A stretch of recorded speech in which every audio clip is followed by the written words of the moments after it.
ছাগলের দুধ দিয়ে বানানো এই চিজ তুরস্কের গোপন খাবার। ছাগলের দুধ আর ছাল দিয়ে বানানো হয় এই চিজ তুরস্কের গোপন খাবার, যা পৃথিবী জানেই না। আপনি যদি এই জিনিসটা প্রথমবার দেখেন তাহলে হয়তো ভাববেন এটা কি চামড়ার থলি। না ভাই, এটা হলো তুরস্কের বিখ্যাত টুলুম চিজ। এটা এমন একটা খাবার যা কেবলমাত্র ছাগলের দুধ দিয়ে বানানো হয় এবং তা ছাগলের ছালেই রেখে পাকা করা হয়। শুনে যতই অদ্ভুত লাগুক, এই প্রাচীন পদ্ধতির পেছনে আছে বহু বছরের খাবারের সংস্কৃতি এবং এক অবিশ্বাস্য স্বাদ যা আজও বিশ্বের অনেক মানুষ জানেই না। টুলুম চিজ বানানোর জন্য প্রথমে প্রয়োজন হয় একেবারে টাটকা ছাগলের দুধ। এই দুধ সংগ্রহের পর তা গরম করে এরপর তাতে যোগ করা হয় প্রাকৃতিক জমাট বাঁধার উপাদান, যেন তা ধীরে ধীরে জমে যায়। যখন দুধ জমে গিয়ে দইয়ের মতো হয়ে যায় তখন তা কাপড়ে ছেঁকে নেওয়া হয় যেন তরল অংশ আলাদা হয়ে যায়। এই কঠিন অংশটাই আসল চিজ, যেটাকে কার্ড বলে। এরপর আসে সবচেয়ে অদ্ভুত এবং ইউনিক অংশ। এই কার্ড বা চিজের কুচিগুলো শুকিয়ে ছাগলের ছালের ভেতরে ঢুকানো হয়। হ্যাঁ, একদম আসল ছাগলের চামড়া, যেটাকে আগে পরিষ্কার করে শুকিয়ে নেওয়া হয় এবং ব্যাগের মতো বানিয়ে নেওয়া হয়। সেই ব্যাগে চিজ ঢুকিয়ে মুখ বন্ধ করে রাখা হয়। এরপর শুরু হয় দীর্ঘ অপেক্ষা। এই চিজকে রেখে দেওয়া হয় গুহা বা ঠান্ডা পরিবেশে অন্তত 6 মাস। এই সময় ছাগলের ছাল থেকে এক ধরনের প্রাকৃতিক গন্ধ এবং আর্দ্রতা চিজে মিশে যায়, যেটা টুলুম চিজকে করে তোলে একেবারে ইউনিক।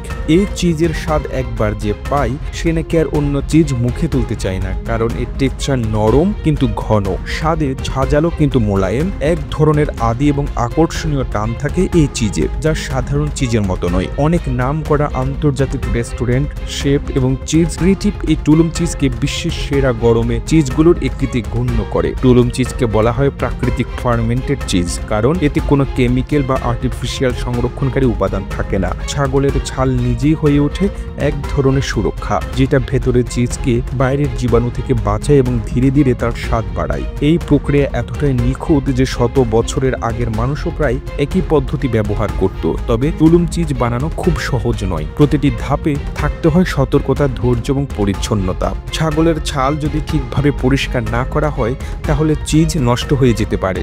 একইভাবে চিজ রাখার জায়গা যদি সঠিক তাপমাত্রা এবং আর্দ্রতায় না থাকে তবে স্বাদ এবং মানের ব্যত্যয় ঘটে। তাই যারা এই চিজ বানায় তারা এক প্রকার শিল্পী, আর এই পদ্ধতি যেন এক প্রকার ধর্মীয় নিষ্ঠায় পালন করেন। তুরস্কের স্থানীয় বাজারে এই চিজ পাওয়া গেলেও বাইরের দেশে একে রপ্তানি করতে পারা খুব একটা সহজ কাজ নয়, কারণ ছাগলের ছালে রাখা এই ফার্মেন্টেশন পদ্ধতি অনেক দেশে খাদ্য নিয়ন্ত্রণের নিয়মে পড়ে। তবুও এই চিজের প্রতি ভালোবাসা এবং চাহিদা এতটাই বেশি যে অনেক বিদেশি ক্রেতা বিশেষ অনুরোধে এই চিজ সংগ্রহ করে থাকেন। আরও একটা গুরুত্বপূর্ণ দিক হলো এই চিজ স্থানীয় মানুষের অর্থনীতির একটা বড় উৎস।